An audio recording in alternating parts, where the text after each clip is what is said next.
The station where our veterans' voices are heard. MBR Talk. Hey folks, thanks for tuning in. You're giving veterans a voice today. Powered by WorkSimple, where we simplify your mission. Find us on the web at mbradio.us. Lock in every Tuesday, 8 p.m. Eastern, for Tracer Rounds targeting veteran resources. You wonder why life feels like chaos, like tracer rounds flying all around you? That's why I created the Tracer Rounds podcast. Every Tuesday at 8 p.m. Eastern, I help cut through the noise and point veterans to those resources they need. Since 2023, join me. To hear interviews with veteran artists, veteran business owners, and businesses that support veterans. Catch us on Roku, Amazon Fire TV, and MB Radio. If you miss a show, you can listen again on Wreaths Across America Radio every Wednesday at 3 p.m. Eastern. Tune in to see if you are on target. MBR, giving veterans a voice.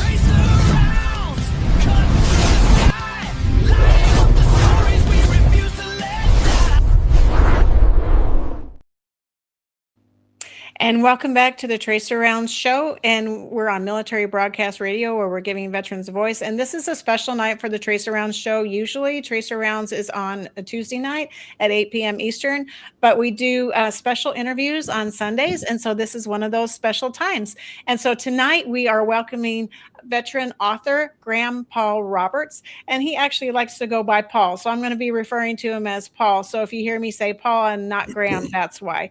Welcome, Paul. How are you? Good evening. How are you?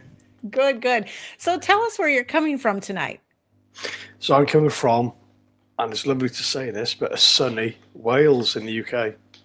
Wales, that's awesome that we're able to connect. And you reached out initially to the platform and kind of told us your story and told us you were writing a book. And so we were really interested in hearing your story because service is service, no matter what country or uniform you're wearing. Service to the nation, whatever nation or country you're serving, is all the same, in my opinion. You write a blank check and you say, I will serve, I will do my duty, whatever I'm assigned to do. And so service translates across all the different countries and continents as far as I'm concerned. Yes, Mom, you're right. Yeah, 100%. So you were here on the show. I had to look back because I thought it was just recently, but it actually was April the 7th. So it's been a little while. So if someone hadn't tuned in and didn't really hear the initial interview, can you talk a little bit about your service and talk about, what it is to be a British soldier? Because most of us are U.S. Soldiers or some kind of service. And so we don't know a lot about what it's like to serve in the British Army. So can you tell us a little bit about your service? Yeah, sure. The ethos is the same. We're all in it for the greater good of humanity. Yeah. So as discussed before, I was born in 1976, very ill, 6 weeks premature, 2-pound ball. Wasn't supposed to live past my 16th birthday. I was supposed to have learning disabilities. The left side of my body would grow smaller. And during the birth, my dad was asked who he would like to survive, me or my mum. He chose my mum, which you could understand. My childhood was a wee bit difficult. I was quite slow picking things up, and obviously being teenagers, they picked up on that. So that resulted in me being bullied. I used to hide in school until my peers, loosely, used to go home, and then I went home about 6 at night. My excuse was I was doing homework. Obviously, I got past my 16th birthday, and then I started to think, I've achieved this, I can go a bit higher. So I decided then to join the military. So in the UK, you have to join for 4 years, and then after 4 years you have to give 12-month notice before you leave.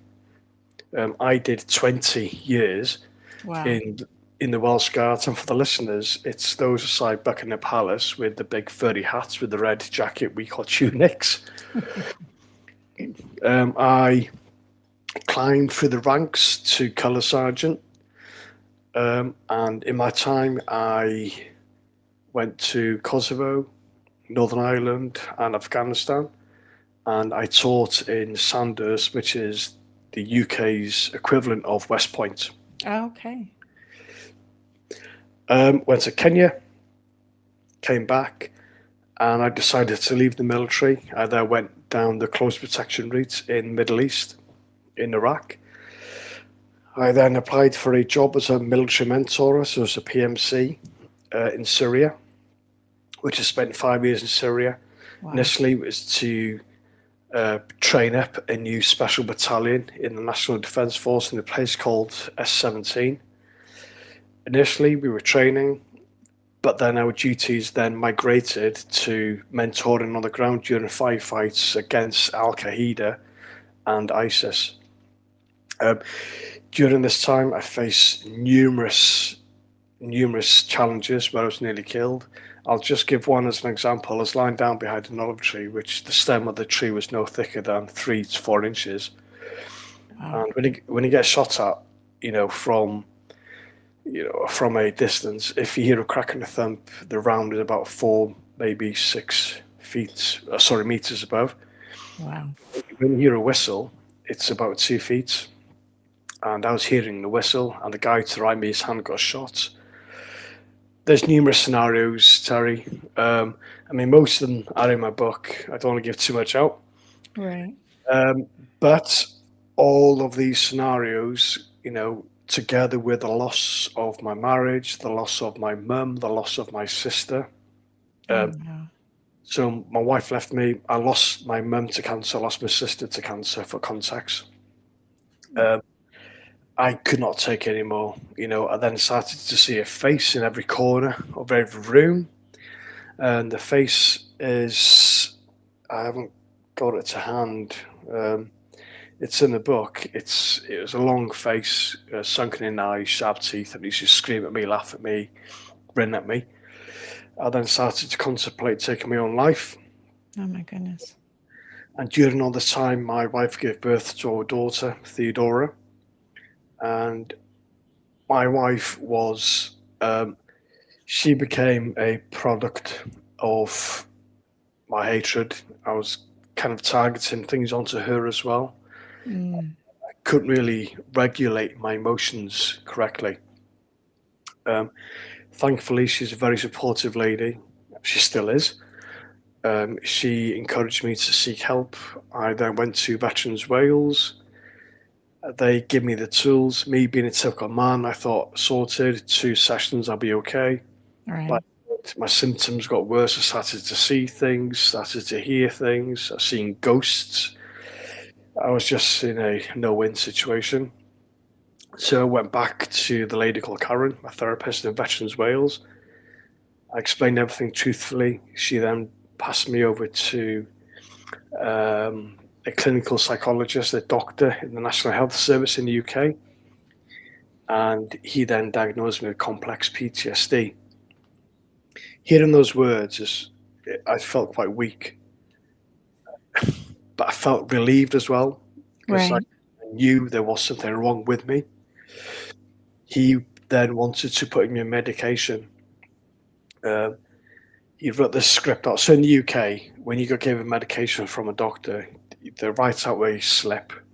It's about 3 inches by 2 inches, and you then go to a pharmacist. Sorry, you then put it in, and then you get the medication for free.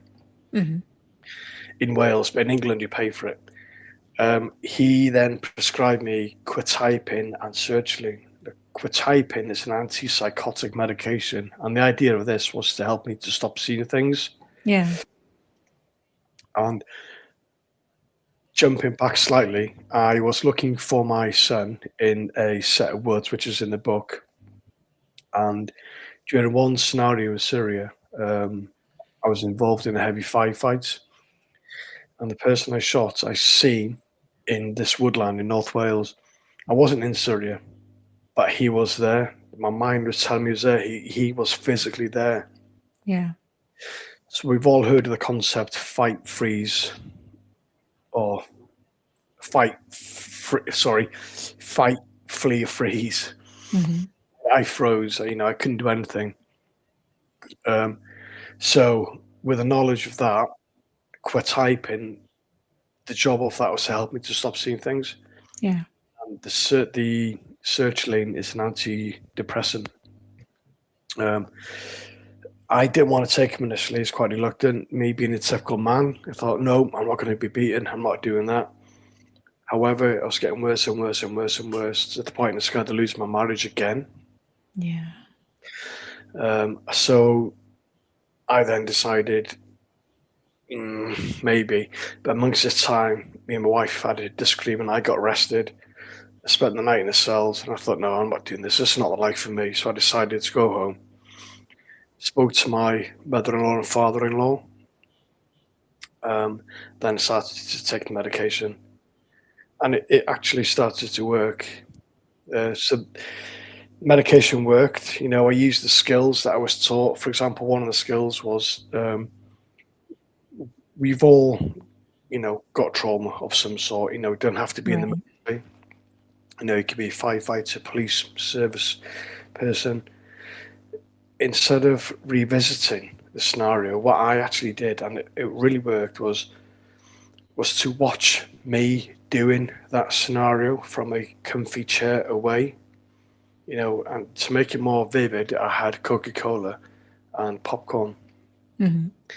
So that helped me emotionally disengage from the scenario, which worked. And another thing that helped me was to put stuff down on paper. So I started to write down all my thoughts. And the idea was I started to write a list of everything. And I've actually still got it on this computer right now, of all the scenarios I've ever faced in my life.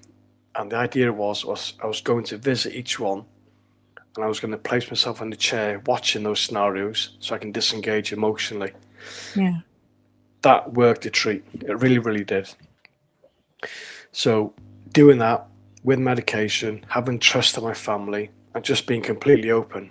You know, this is really wrong saying this now. This is not 1940s, 1950s where people have to keep things to themselves. You know, we are 2026 now, and there's no difference between color, race, creed, sexuality, sex. There's no difference. We're all the same. Right. And I believe that every single human on earth, if you have any form of trauma, just have the moral courage to speak out. I did, and it really, really did help. Yeah. So that is my history, Terry, in a kind of 5-minute nutshell. So how did you decide you were going to write a book, and did you have help writing it? Or did your therapist that you were seeing, did they recommend that you start writing things down to kind of walk through those scenarios and kind of get your brain wrapped around what actually happened? And then that's some kind of therapy or cathartic type process where you just work through what you've been involved with military wise and in your life in general, because you mentioned that you were bullied and that you had, a struggle all coming up outside the military. And then in the military, you faced a lot of very dangerous situations and you put yourself in harm's way multiple times. And and you faced adversity, with the enemy and whatnot in those various situations. So was that helpful? And is that what they suggested to help walk you through that besides the medication, obviously? I mean, sorry, they did. But I mean, even when I was in my late 20s, I knew I had a different childhood. So I had the foundations of creating a unique story. Yeah. And the further into life I progressed, that story became more powerful. And my latter part, my recent years, that story became even more powerful. So when I was advised to write things down on paper, I did agree, and it resonated with my life, because it wasn't just me just writing random stuff on paper. It was me writing real, informative, knowledgeable, truthful scenarios on paper. So had you written before, or was this the first time you'd really started something like this? Either just writing about the scenarios, or like were you trying to write a book, or were you just writing things down and then you decided at some point that this needs to be a book. This needs to be something that I can give to others that are struggling with mental health, with PTSD. How did that work out for you? So it started. I always knew that I had a unique story, a unique life, Right. a bit different. It started about 4 years ago when I was writing down all my traumatic experiences in life on paper, on this desk, on an A4 piece of paper with a black pen. I was writing down like bullet points. And I then started to think about the idea of writing a book. Because like I said just now, my life story is quite unique. Yes. My therapist then advised me to write not just bullet points, but chapters about things. Right. And my wife then said it'd be a good idea to expand on that. Write down an A4 piece about each one of your traumas. I then decided, okay, I'm going to go a little bit further now. I'm going to start to explore the book about, writing a book. So I wrote down all the key points in my life, which they are the chapters actually in my book. So once I started to write it, I felt a sense of relief. And I have to be completely honest, when the book came the other day, I kind of cried. I didn't want to. I just looked into the corner away from my wife. I didn't want her to see me, and I just cried because it was just such a relief. Right. All my memories. A lot of blood, sweat, and tears went into that, literally, to get that all on paper. I start writing. I stopped writing. I scrambled it up. I put it in the drawer. I forgot about it. I revisited it. So it took some time. The amount of emotional drain it had on me writing the book was really a lot. Because did it take you back through all those events and it really put you back in that headspace, and then you're like, man, I just thought I got better, or I got past that, and then it kind of brought the traumas back up again? Or did you find that it was cathartic, even though it was emotionally draining, but it was cathartic to actually write and tell what happened? How did you find that? Was it like reliving it all again, or was it really like, this is good for me to tell this story again and to get it out? Oh my, bit of both. Yeah. Very cathartic, very. But when I was writing about the scenarios in Syria, it was really difficult to write, and that's what took me a while to write.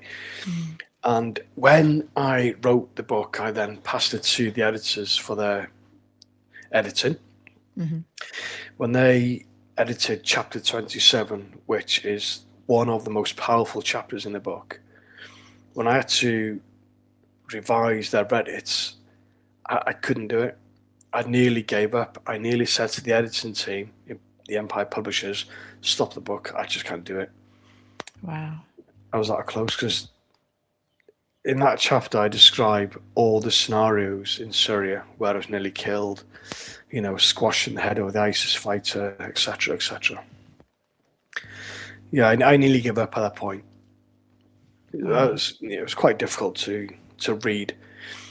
So it is difficult to go back to revisit your trauma. Yeah. It's kind of a double-edged sword, actually, Terry.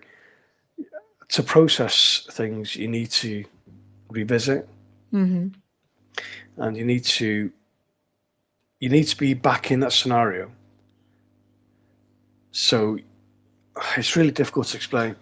So you're not physically there, but you need to be mentally there, so you can revisit it. Yeah. But then you can shake yourself. It's such a poor thing to say, I'm sorry. But, when you come out of that mindset, you're in a different space. You're in your home. You're in your, you're in your safe space. Yeah. So it was quite difficult to write the book, but it was worth it. Yeah, I think it is, because it's opening a lot of opportunities for you. How did you find a publisher? Did they find you? Did you find them?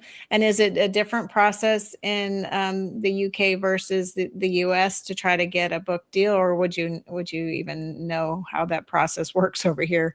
I know self-publishing is a thing, but you said you did have a publisher. So how did you get your publisher?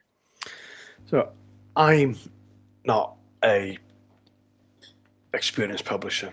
I'm me. I'm Graham Paul Roberts. Okay. I Googled, who's going to be the best publishers, and I chose 3 publishers. I sent my manuscript to all 3.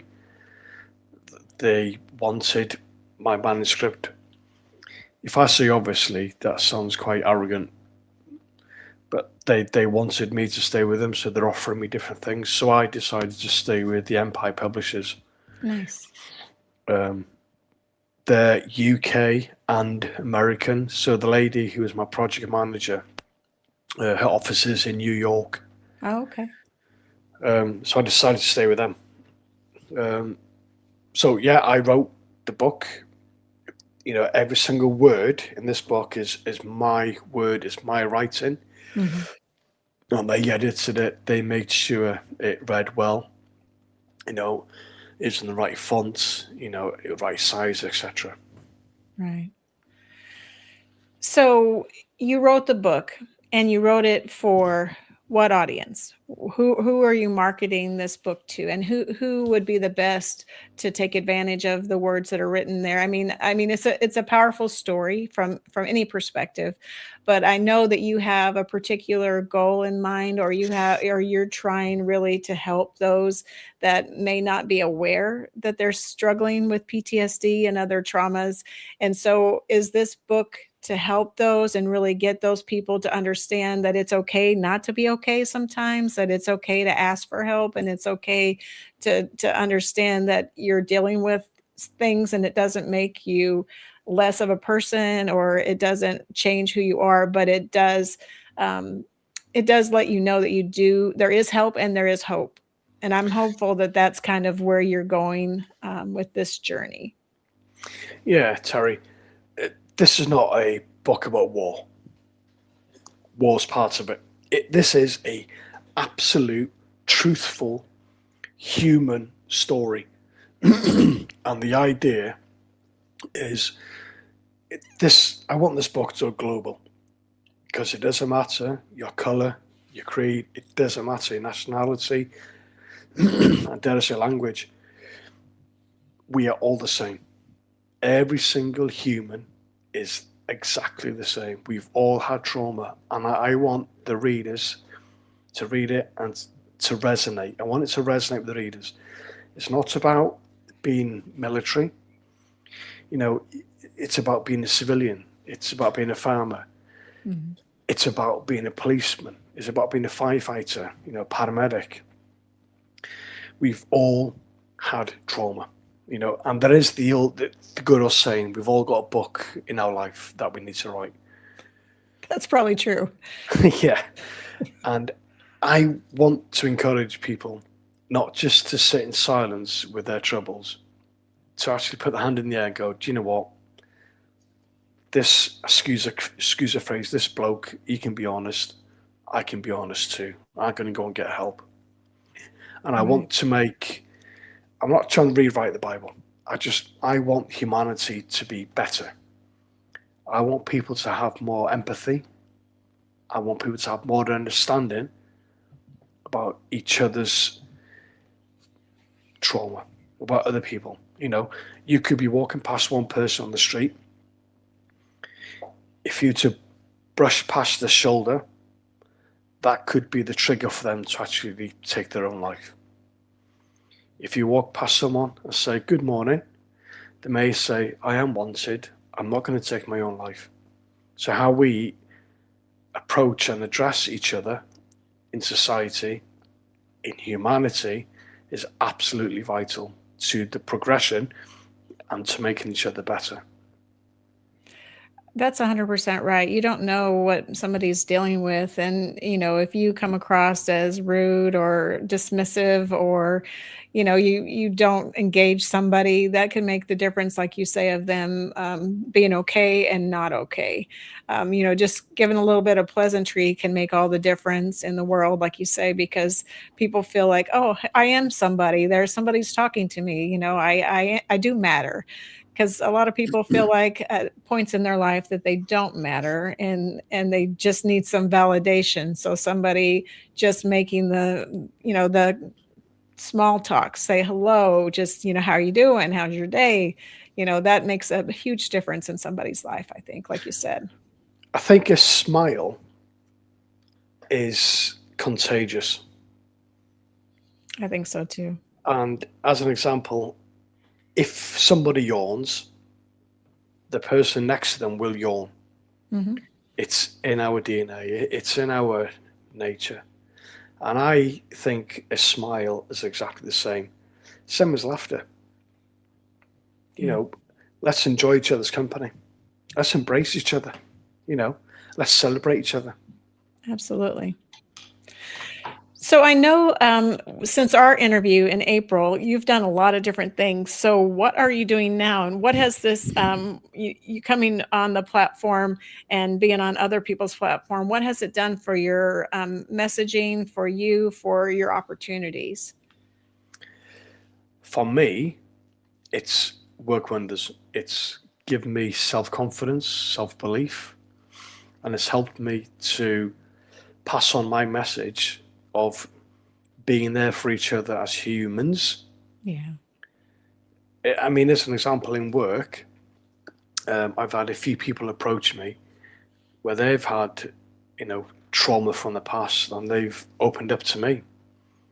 Wow. I've been a sounding board. I've offered advice, and as a result, those people are in a better place now, just by speaking. I've had people message me. Veterans, I've had civilians message me, asking advice. I've offered advice. I've given advice.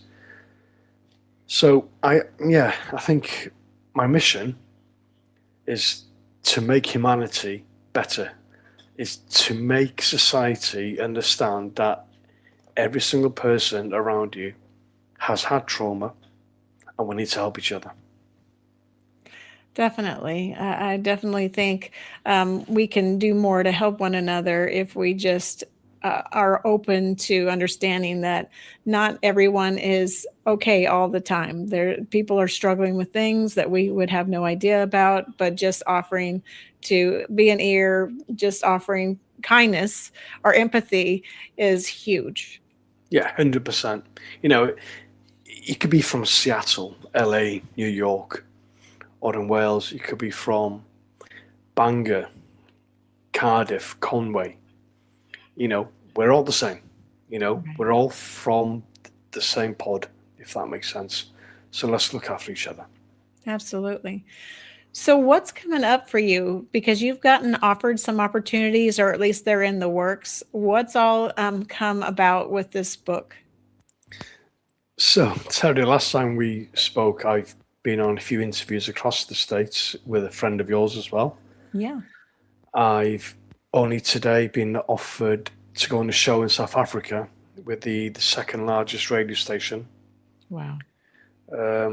I've got quite a few podcasts in the US, in the UK, Australia, and New Zealand.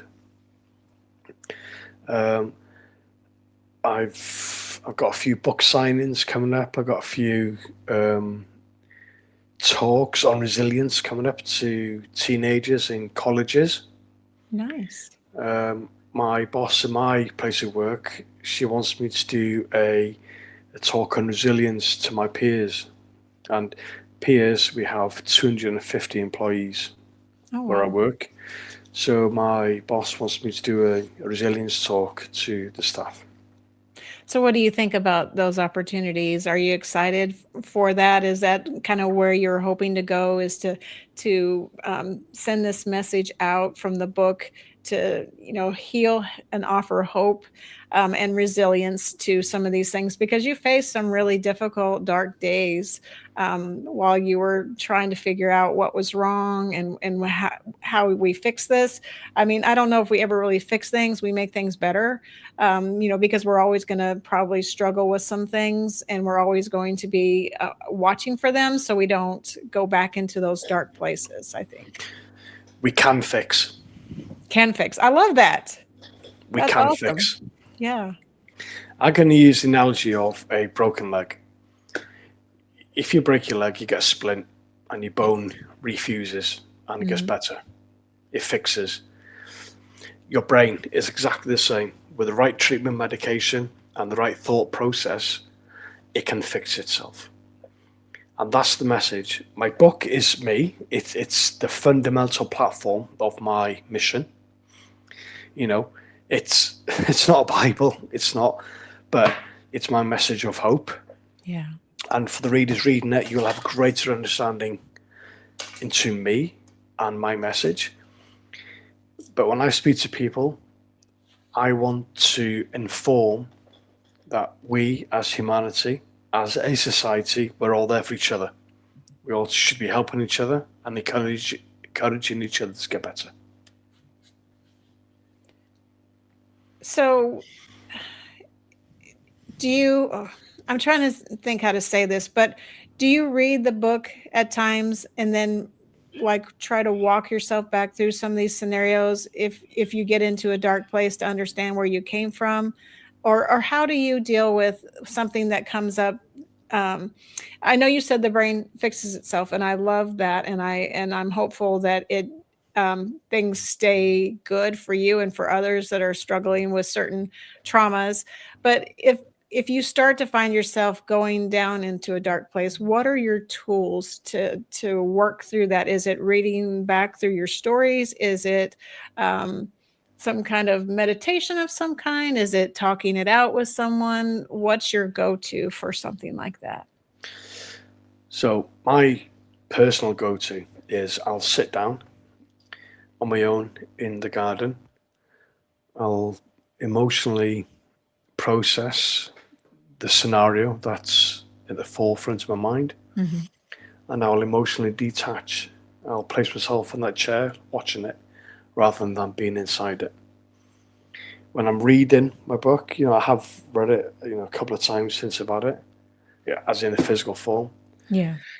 And reading the scenarios, they're really raw, they are really intense, and I then remind myself that's on paper now. It's not you.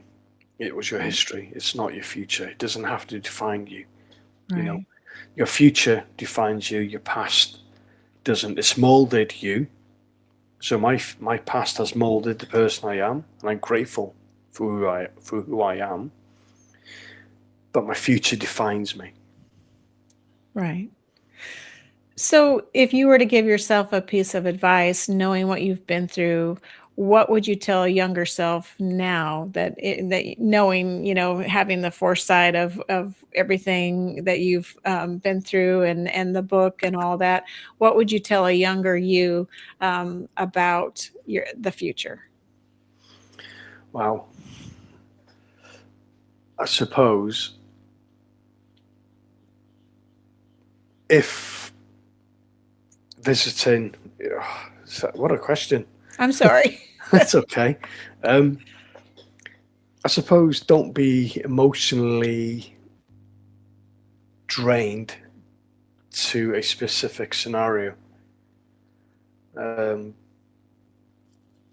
be too emotionally engaged with a traumatic experience. Would you tell yourself too that, I'm stronger than I thought I was, and I'm more resilient than I thought I was, and I can move past these traumatic events or these traumatic experiences, and I'm a better person because of it, because I've shown my mettle how, what I'm made of has really resonated across all these experiences, and you're sitting here today to give others that help and that hope. Yeah. I think things are sent to test us. Yeah. And God only tests the best, I think. I love that. Well, I believe so. Hmm. I believe so. Yeah, we just don't know what we're capable of dealing with until we've had to, until we're made to deal with something. You know, we hear other people's stories and we're like, oh, yeah, that's really tough. And then we face some of these things on our own and we're like, wow, that was really tough, but I am stronger and I am more resilient than this event. You know, that God has put this protection around me, and I struggled, but I got back up, and I put my feet in front of me again and kept going.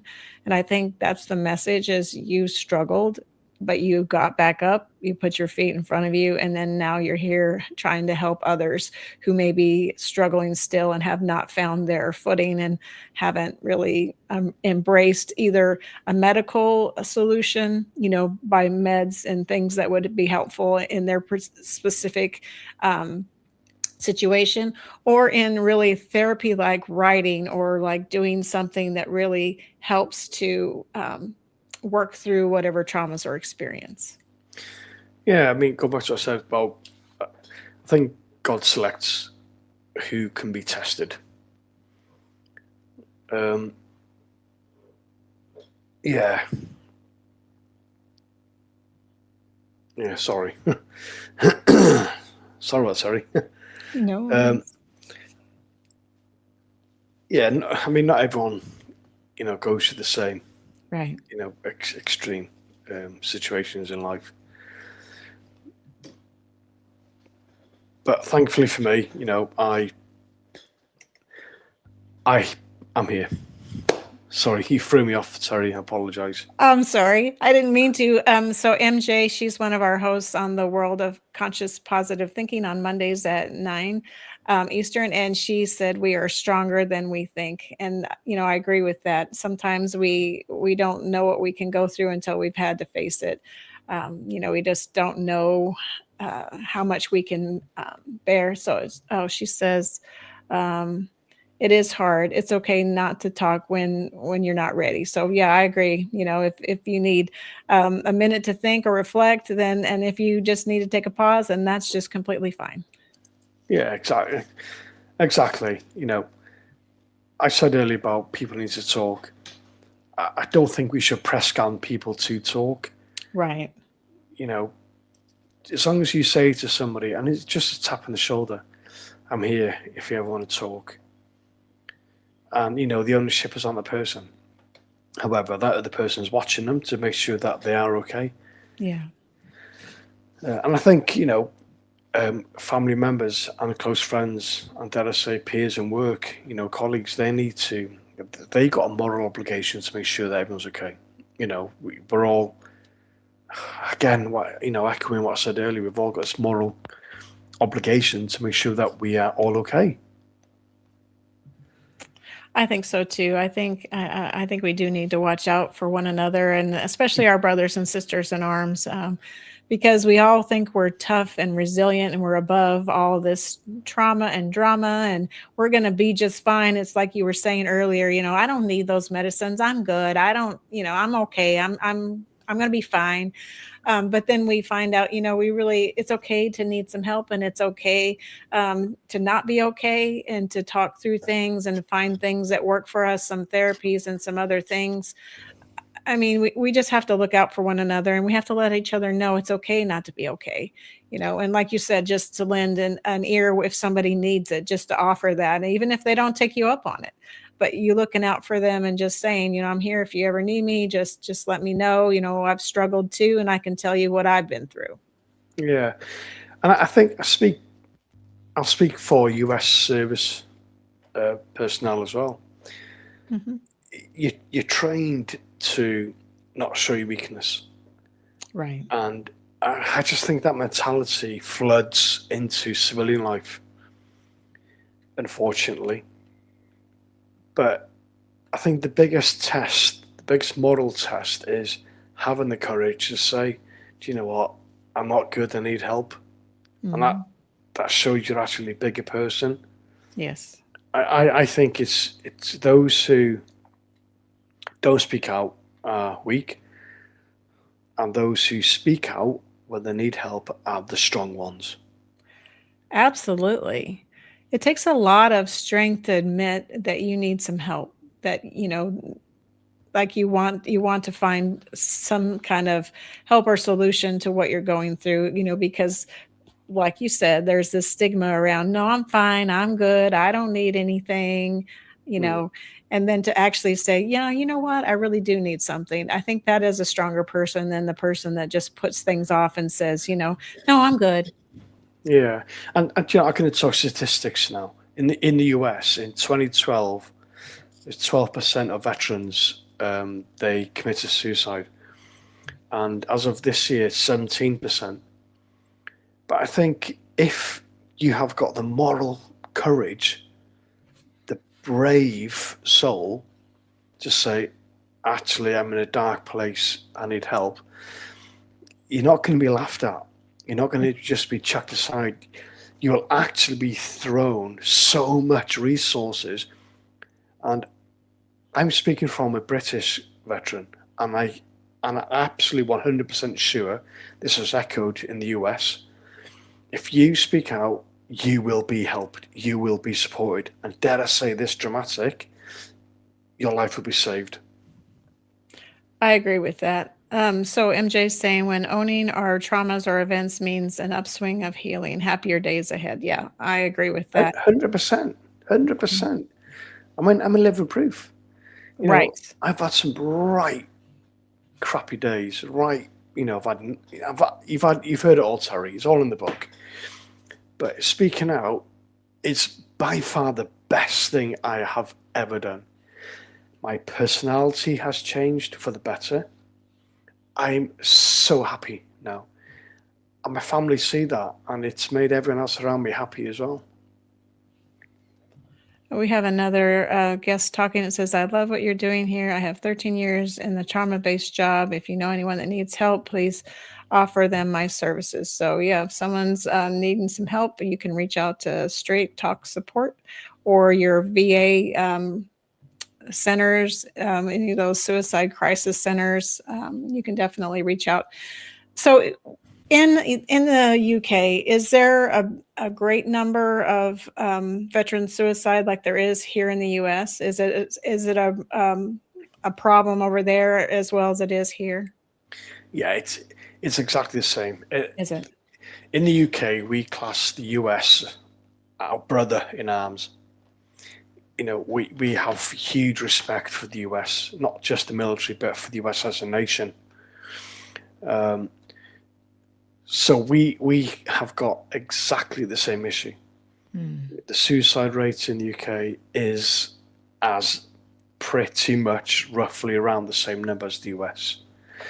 And, you could argue it's the same in other nations, Canada, South Africa, Australia, New Zealand. Right.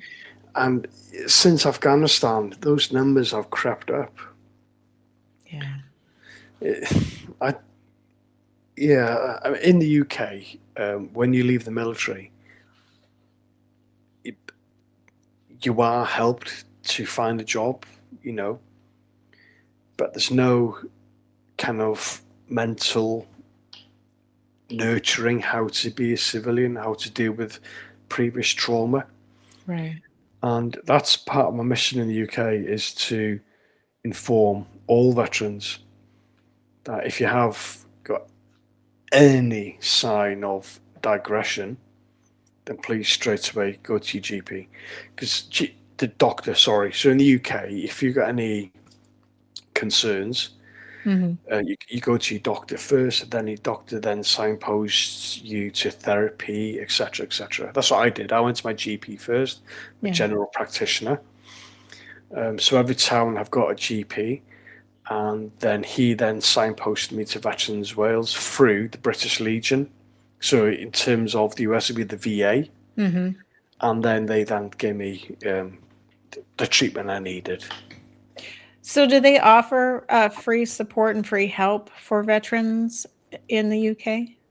Yes, Mom. Yes, they do. Okay. I wasn't sure how it worked. I would guess that it works similarly to what we have. I mean, veterans here can tap into the VA and ask for help and ask for support. And there's some outside agencies that offer support as well. So it sounds Yeah. like a lot the same process for getting assistance. Do you know what we've actually started to do over the last couple of years in the UK? Every city, town, and village in the UK have got an armed forces breakfast club Oh wow. where every veteran in that village, town, or city, they meet up and they talk. I love that. Yeah, so it's quite good actually. So, in terms of being a veteran in the UK, are you looked on with favor or yeah, because I know at one time here in the US, veterans and military members weren't in the highest favor. I mean, now it's different. But for you, are you looked at with high regard, or is it what is it like being a veteran, I guess, in the UK versus what we experience here right now, where everything is good for veterans and people look on us favorably? I'm wondering what that experience is like for you as well. I mean, it sounds like it's good because they're offering this breakfast, which does help, I think, getting to talk to folks. Now that, Terry, is a question. I wish, I can spend a few minutes on this. I wish the UK had the same mentality as the US. The US, when a veteran walks into a shop, and if that person knows they're a veteran, they say, "Thank you for your service." True. Yes. In the UK, that doesn't happen. Really? Yeah, it's a society in the UK will not like me for saying this. I think there is a barrier. People in the UK don't want to ask a veteran questions because they don't want to know the truth. I think it's, for the US perspective, I think it's a bit like Vietnam. Yeah, that was a bad time for veterans here in the US for sure. Yeah. So that's what we are going for at the minute. So Straight Talk says, glad to hear the UK has services to offer. Every veteran around the world deserves the same chance. Absolutely. 100% agree with that. A veteran is a veteran, just like we talked about, just because it's a different color uniform, different flag on it, different nomenclature on it. It's, service is service. And so that all those who serve their countries should be treated and given some respect, I think, because not everybody signs that dotted line. I mean, you said that there's a requirement in the UK to do that. So it seems like since there is a requirement that they would treat their veterans with higher regard because everyone's doing it. So everyone should be a part of the solution for veterans and be accepting of veterans and, really give them, the credit they deserve, I think. I guess that's a good word. Maybe it's not the right word, but, really understand their service and really understand the sacrifice that goes along with service. I think, yeah, and slightly digressing a bit, sorry. Someone joins the military because they want structure, they want a career, they want a job. And you could be fortunate to do peacekeeping missions, but you could be unfortunate to do real kinetic operations such as Afghanistan, Syria, Iraq. Right. Yeah. I think society needs to have a greater understanding of what that person, that mind has gone through. Right. It's bloody hell. A human shouldn't have to be exposed to that. Yes, you could argue the human is the other side doing that as well. But that's why I want humanity to be at peace with each other. Right. So Robert, he put in the chat, he said, some powerful stuff today. Thank you for your service and your openness. And thank you. Is it Robert? Yes, Robert. Yeah, thank you, Robert. Your comment, people should be open, is absolutely vital. Yeah. Society should be open with each other. We should be there, open arms to help each other out. That's a very good comment. Thank you. Absolutely.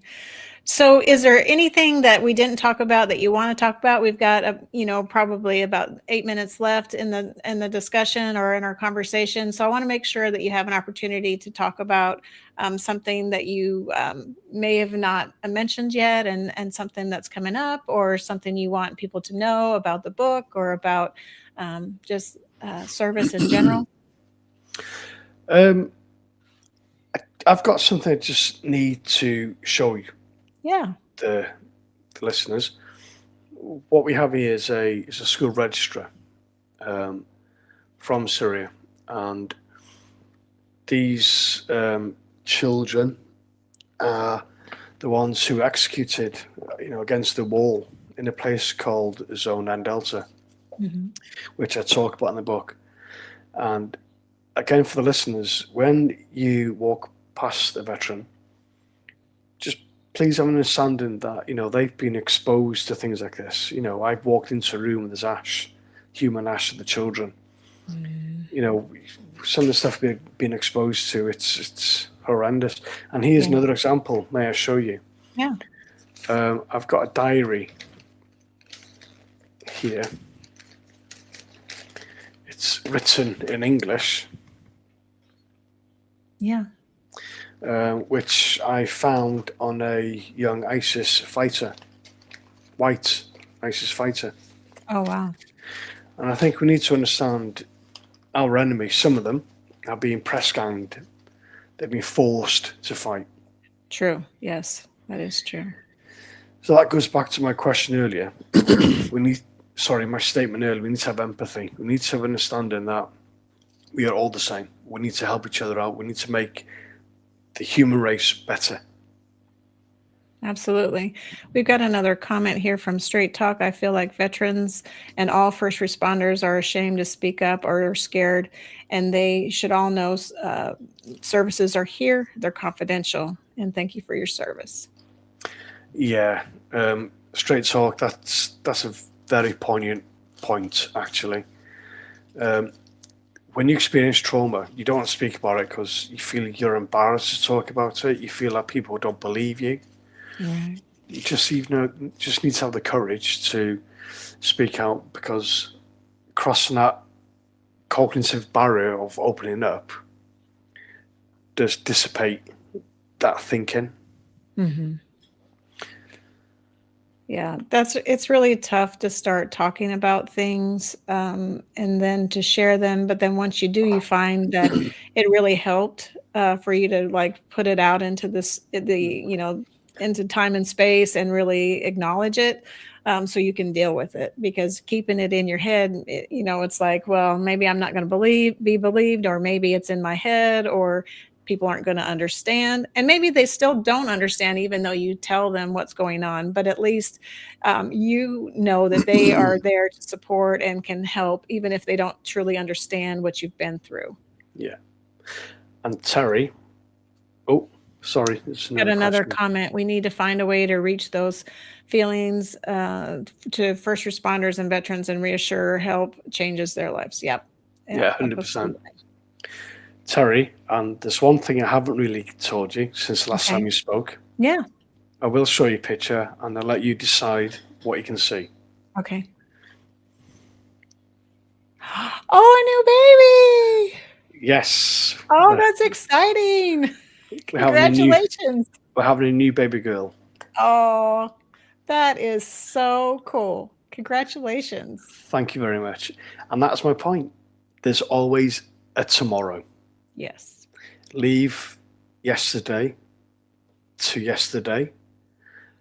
Focus on the horizon. Focus on tomorrow, because I can absolutely assure you it is going to be brighter. And that is living proof. Absolutely. It's Thank living you. Straight proof. Talk. It's absolutely proof that you're needed, and that you matter, and that you still have a life to live, no matter what traumas and things that have been in your past. There's still a future. There's still a tomorrow, and a next step. And people just like, I can't do anything. I can't get past this. Well, any progress forward is progress forward. So any steps you make towards getting better or towards dealing with whatever situation, it's progress. So even if it's small increments, it's still progress to something better. So absolutely 100%. And do you know what, Terry? Since my Facebook page, Grandpa Roberts -author, I've encouraged people to engage with me, sending me messages. I have had people message me and I've offered advice. It's been brilliant knowing that I'm helping other people, and that other person, knowing that they've helped, I'm assuming that they've gone to help other people. It does definitely make you feel good to know that if somebody's reached out, that you're able to talk to them and maybe give them the same hope that and the same help that you've gotten or that you're experiencing. I think that's definitely worth every conversation, no matter how difficult, just knowing that you can help somebody or that you've put some positive direction maybe in their life or in their thought process. Yeah. I've also got a theory. Have you heard of the theory, the 6 degrees of separation before? Yes. Yeah. I've got one, but the other side of the pendulum. Okay. If I was to tell somebody that you're doing a great job, well done, thank you, that person will tell another person, that person will tell another person, etc., etc., etc. It's like when you allow a car to go in front of you at an intersection. Mm-hmm. It's exactly the same. It is. Yeah, you're right. So you throw the stone in and then you've got the waves or the ripples that come out after you've thrown a stone into a pond or a stream or anything. Then you see its impact. Yeah. So like you said, that matters. Just being kind matters. Yeah. And that's the whole message behind the book, is I've informed humanity what I've gone through, and I've informed how I got better, and I want other people to do exactly the same as well. Absolutely. I agree 100%. And I applaud you for putting all yourself out there and letting people really truly understand what you've been through and the impacts on your life. And, you lost a marriage, you said, and, you've had some difficult relationships because of it. But you've learned how to cope and how to deal. And part of the dealing is writing this book and then talking to people about your experience. That's really helped, I think, in your healing process. And I think it'll help others. Yeah. Awesome.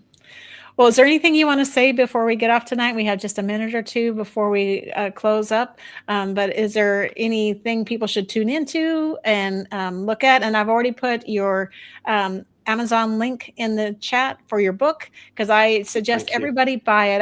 I read the manuscript, not in its total yet, but I had read it prior to our first interview, and it's really engaging and really very moving.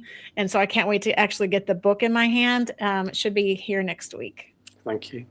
There's 2 things. Please buy my book. It's a real human story, and it does give light to human success of how we can get better.